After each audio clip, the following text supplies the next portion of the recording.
लेकिन इस समय अमेरिका बहुत भीषण बॉम्बार्डिंग जो है वो ईरान पर कर रहा है।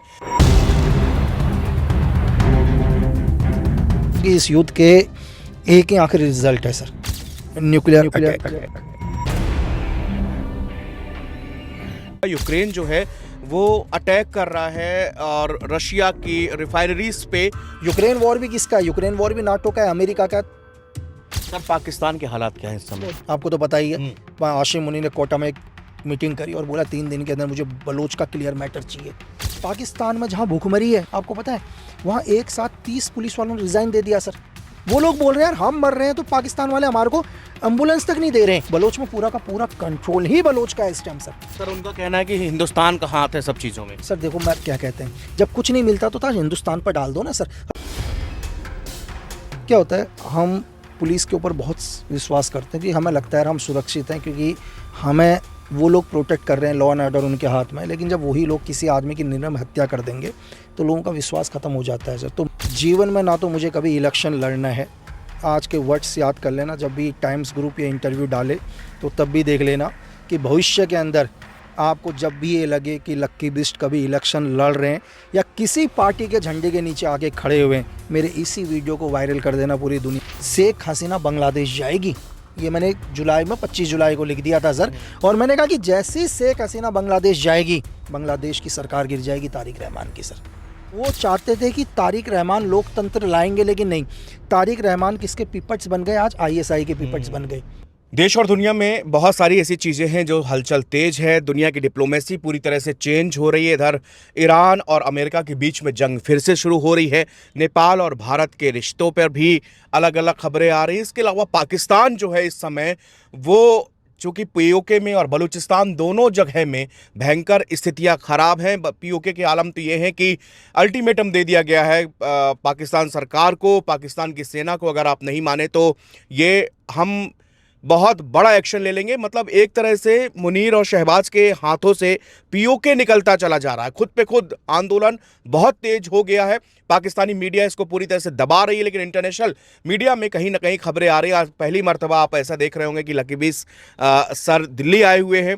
दिल्ली में जंतर मंतर प्रोटेस्ट करने, जो कि भरत तिवारी एनकाउंटर वाला मामला था, उसमें इन्होंने पहले बिहार में जाकर उनकी मां से वादा किया था कि इस लड़ाई में मैं आपके साथ रहूंगा, इसीलिए जंतर मंतर आए थे। आज अपने व्यस्ततम शेड्यूल से जो कि कहीं जा रहे हैं, तो कैब में हमको बातचीत करने का मौका मिला है। लकी सर बहुत बहुत थैंक यू सर, आप निकल रहे थे और उसी बीच में आपने कुछ मिनट का समय दिया है। सर पहला सवाल हमारा यहीं से है, चूंकि ईरान और अमेरिका की जंग को लेकर हो रहा है कि पीस डील भी साइन हो गई सब कुछ, लेकिन इस समय अमेरिका बहुत भीषण बॉम्बार्डिंग जो है वो ईरान पर कर रहा है। सर इसका ये युद्ध किस तरफ जा रहा है और दरअसल अमेरिका का मोटिव क्या है इसमें? सर एक है, कम शब्दों में यही बोलते हैं, ये युद्ध नहीं रुकेगा सर।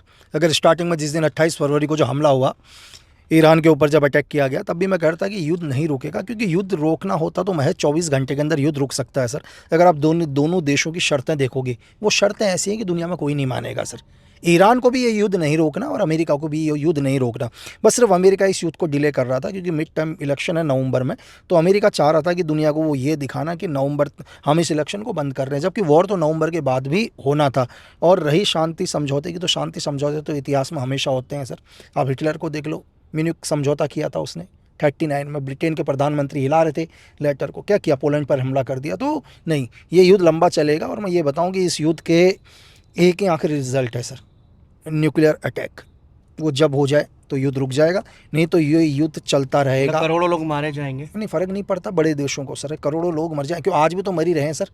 आज भी तो मर रहे हैं। आज कहाँ दिखा रहा है? आज पूरा का पूरा अफ्रीका के अंदर आप जाके देख लो, गरीब लोगों के ऊपर सारी वैक्सीन यूज़ होती है, गरीब लोगों के ऊपर रिसर्च किया जाता है दुनिया में। दुनिया की कौन सी मीडिया, कौन दिखाता है इन चीज़ों को सर?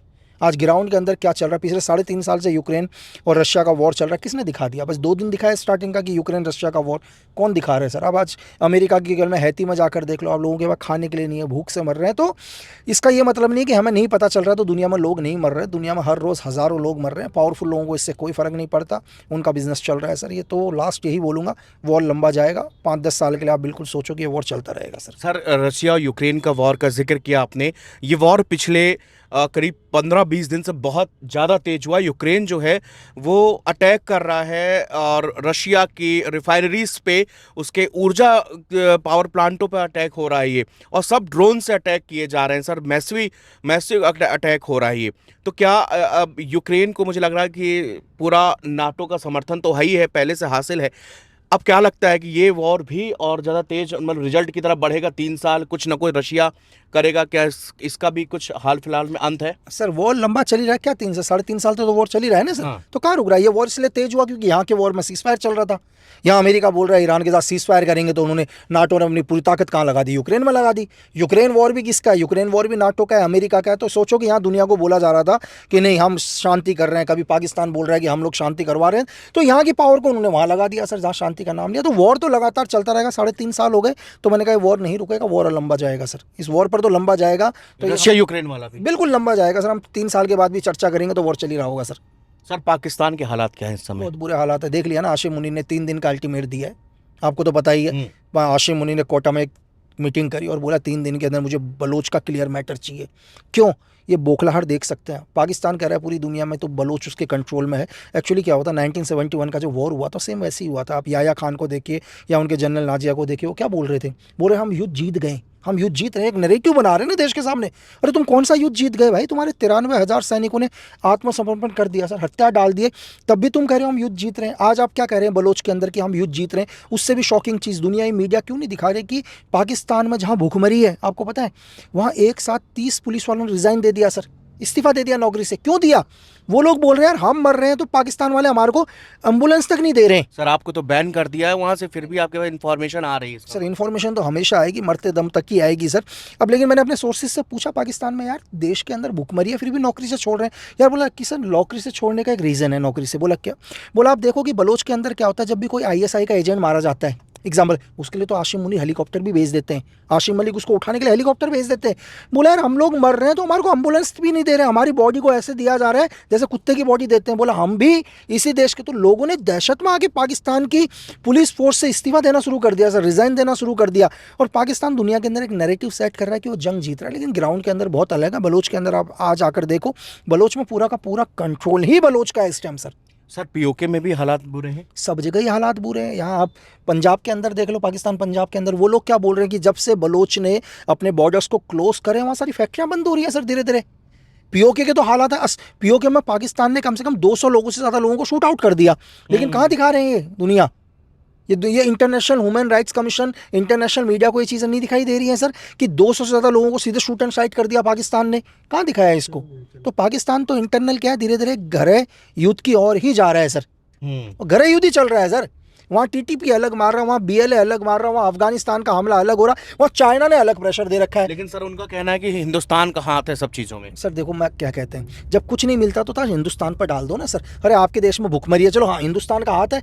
आप पाकिस्तान की जनता अपने जर्नलों के अकाउंट चेक करो ना यार, दुनिया के सबसे रिचेस्ट जर्नल हैं। मतलब पाकिस्तान के जनरल दुनिया में सबसे अरबपति जनरल है। इंग्लैंड में मैं आपको क्या बताऊं, अंबानी जी का भी नहीं होंगे वैसे वैसे बंगले जैसे इन्होंने खरीद रखे हैं। तो पैसा तो भाई आप लोगों का ही है, पाकिस्तान का पैसा है जो आपके जनरलों के पास जा रहा है। आपके जनरल आशिम मुनीर अपने एक्स जनरल को मार देते हैं और बोले बाथरूम में स्लिप होके गिर गए सर। तो ये है। तो सर, इसका मतलब है क्योंकि वहाँ पर अल्टीमेटम दिया जा रहा है कि हम आपको 2 दिन का अल्टीमेटम देते हैं, अगर आपने हमारी मांगे नहीं, हमारा चार्टर नहीं एक्सेप्ट किया तो। और उन्होंने अपील भी की है कि हिंदुस्तान का बॉर्डर खोल दिया जाए। तो ये अपील किस लिए, एक भावुक अपील POK की तरफ से कि अगर हमको, क्योंकि उनके पास में दवाइयाँ, गोली, खाने, सब चीज़ों में सेना ने बैन लगा दिया सर। सर मैं आपको क्या कह रहा हूँ कि पाकिस्तान ने क्या, अभी आप आदमी की छोड़ दो, मैंने आपको बताया कि पुलिस वाले जो पाकिस्तान फोर्स में जो पुलिस वाले, उनकी बॉडी को कुत्ते की तरह ट्रीट कर रहे हैं, मरने वाली बॉडी को कुत्ते की तरह ट्रीट किया जा रहा है। मतलब आदमी तड़प तड़प के मर रहा है, पाकिस्तानी गवर्नमेंट एम्बुलेंस नहीं दे रही है अपने पुलिस वालों को। तो आम जनता की तो आप क्या ही बात करोगे, आम जनता तो पाकिस्तान की गिनती में ही नहीं है सर। वो तो चाहते हैं कि बलोच से सारे लोग मर जाएं, वो तो चाहते हैं कि बलूचिस्तान से सारे लोग मर जाएं, वो चाहते हैं POK से सारे लोग खत्म हो जाएं। तो पाकिस्तान तो चाहती है कि अगर ये सारे लोग खत्म हो जाएंगे तो हम ये जो ज़मीन है, बलूचिस्तान की ज़मीन है, ये चाइना को देंगे, जो एग्रीमेंट कर रखा हम अमेरिका को देंगे, ताकि यहाँ के रिसोर्सेज वो यूज़ कर सकें और पाकिस्तान के जो आर्मी ऑफिसर है वो दुनिया के बिलियनियर बन सकें सर।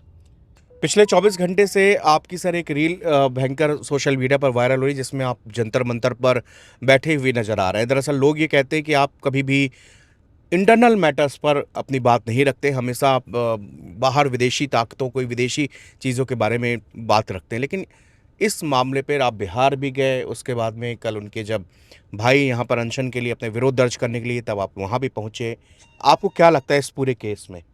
सर देखिए, ज़्यादातर आपने देखा होगा एक्सटर्नल मामले में ही तो ठीक है, क्योंकि मैं हमेशा पॉलिटिक्स पर बात करता हूँ, टेररिज्म पर बात करता हूँ, दुनिया में जो हो रहा है। तो मेन क्या है सर, मेरे को ये सपोर्ट करना बहुत ज़रूरी था। मुझे लगा, मेरी आत्मा को लगा, मुझे भी लगा कि यार नहीं यार, क्योंकि हम जिन पर विश्वास कर रहे हैं, क्या होता है, हम पुलिस के ऊपर बहुत विश्वास करते हैं कि हमें लगता है यार हम सुरक्षित हैं, क्योंकि हमें वो लोग प्रोटेक्ट कर रहे हैं, लॉ एंड ऑर्डर उनके हाथ में है। लेकिन जब वही लोग किसी आदमी की निर्मम हत्या कर देंगे तो लोगों का विश्वास ख़त्म हो जाता है सर। तो मेरे ये मानना था कि जो भी लोग इस हत्या के पीछे हों उन्हें सज़ा मिलनी चाहिए, और मैं गया सर। और क्योंकि मैंने बिहार के अंदर भी एक माँ से वादा किया था मैं जाऊंगा, और बहुत सारी अच्छा हुआ आपने मुझे ये चीज़ पूछ भी लिया, क्योंकि मैं सोच रहा था कि अपने सोशल मीडिया के माध्यम से ये एक ट्वीट करके दूं, क्योंकि जब हमारे को पूरी दुनिया की इंट मिलती है तो ये तो अपना देश है।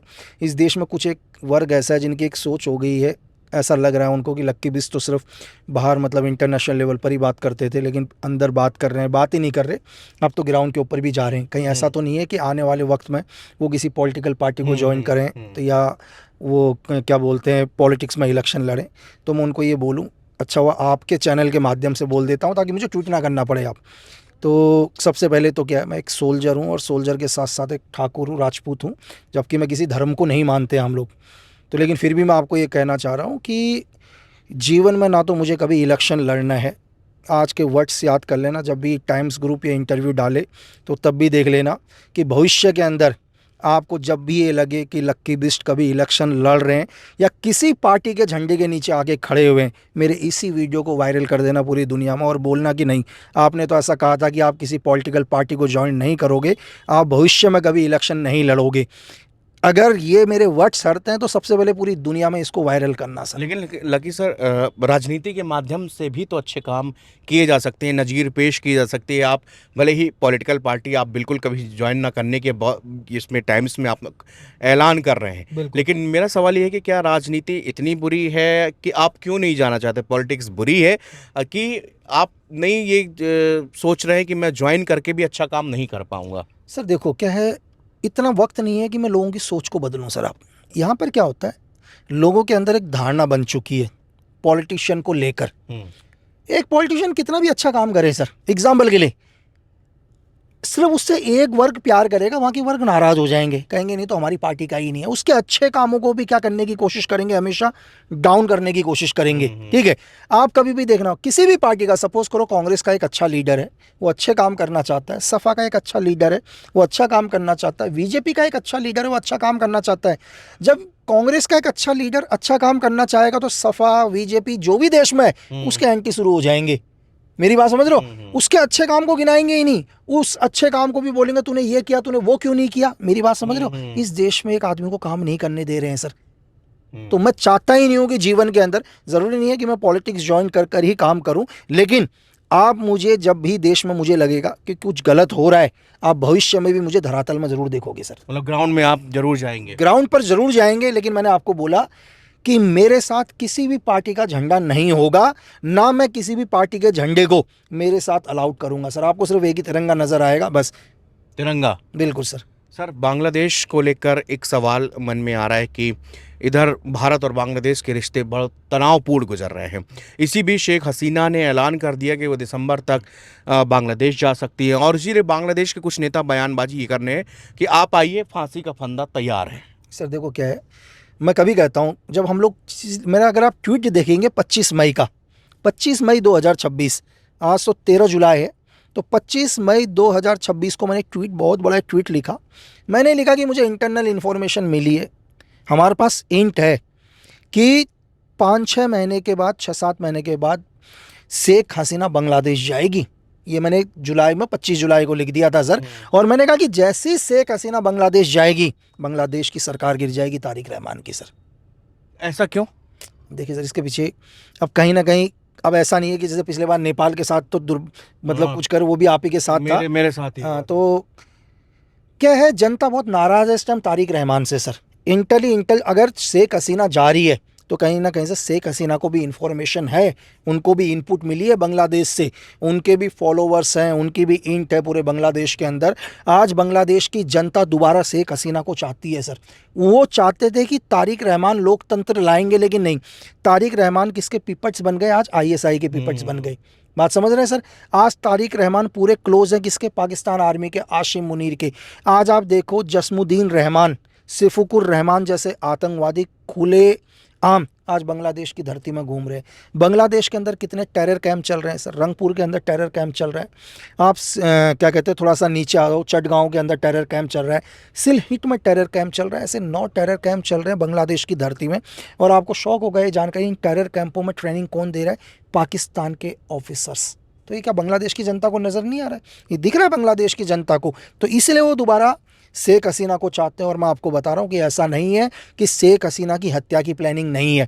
शेख हसीना की हत्या की प्लानिंग करी जा रही है। इसके पीछे आईएसआई, आशिम मुनीर और कुछ पावरफुल लोग हैं जो चाहते हैं, लेकिन नहीं, जनता का साथ है। अगर उन्हें पता है कि अगर शेख हसीना को बांग्लादेश की धरती में कुछ भी हुआ तो बांग्लादेश के अंदर एक गृह युद्ध हो जाएगा सर। गृह युद्ध जैसी सिचुएशन, गृह युद्ध हो ही जाएगा अगर शेख हसीना को कुछ भी होता है तो। क्योंकि लगातार वो भी कह रही हैं कि मेरी वहाँ पर हत्या हो सकती है, और उन्होंने यहाँ तक बोला है कि हाँ, मुझे ये पता है कि मेरी हत्या हो सकती है, लेकिन मैं मरना भी अपनी ज़मीन पर चाहूँगी। बिल्कुल बिल्कुल सर, तो बिल्कुल। ये बयान उनका आया था। सर, इसके अलावा ये जो पूरी नाटो की सिचुएशन चल रही है, जो नाटो समिट अभी अंकारा में हुआ है, वहाँ पर ट्रंप भी मौजूद थे। सर, ये वही ट्रंप हैं जो हमेशा कहते थे कि ये कागजी शेर है, इसको कोई मतलब नहीं है, नाटो बिल्कुल अलग है, मैं नाटो से पूरा समर्थन खींच लूँगा। लेकिन उधर अंकारा में देखा गया सब लोग बहुत गलबैया करते हुए नजर आए। सब ने रशिया के खिलाफ मेमोरेंडम भी लाए। इसके अलावा ड्रोन्स बनाने को लेकर भी बहुत बड़ा उसमें नाटो समिट में बोला गया है कि भाई बड़े पैमाने पर ड्रोन बनेंगे। और सबसे बड़ी बात की, जो अभी तक हम लोग सुनते थे कि सबसे ज़्यादा ड्रोन सप्लाई, ड्रोन्स वगैरह टर्की में बनते हैं, टर्की में नंबर 1 है, लेकिन अब ज़्यादातर कंपनियां जो वो हैं वो सारी यूक्रेन शिफ्ट होती जा रही है। तो ये क्या पावर मैनेज गेम चल रहा है ये? नहीं सर, देखो क्या है कि ऐसा नहीं है, नाटो और यूएस दोनों एक ही हैं। ये दुनिया को दिखाया जाता है कि नाटो अमेरिका के सपोर्ट में नहीं है, अमेरिका नाटो के सपोर्ट में नहीं है।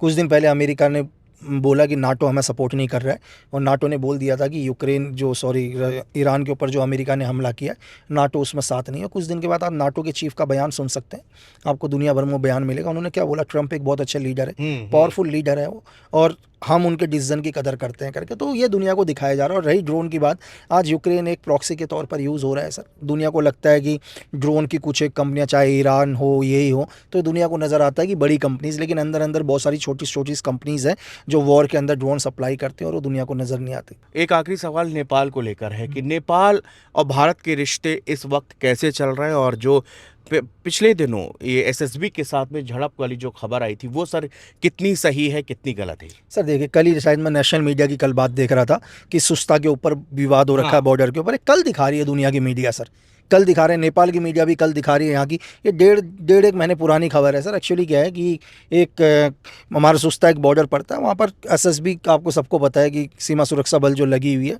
तो उनके साथ एक विवाद हुआ था नेपाल का छोटा सा। और उसके बाद नेपाल के विदेश मंत्री आए सर, हमारे डॉक्टर एस जयशंकर सर से उन्होंने मुलाकात करी, और हमारे रिश्ते अच्छे चल रहे हैं। जो खबर कल नेशनल मीडिया दिखा रही, 1.5 महीने की पहले की बात है, और हमारे विदेश मंत्री जी और नेपाल के विदेश मंत्री जी आराम से बात कर चुके हैं। हमारे रिलेशन बहुत अच्छे हैं सर। तो पुरानी खबर को दिखा के अभी बिल्कुल ये दिखाया जा रहा है कि नेपाल के साथ हमारा वो चीज़ चल रहा है, ऐसा कुछ नहीं है। अच्छे संबंध है नेपाल के साथ। बहुत शुक्रिया sir, thank you so much.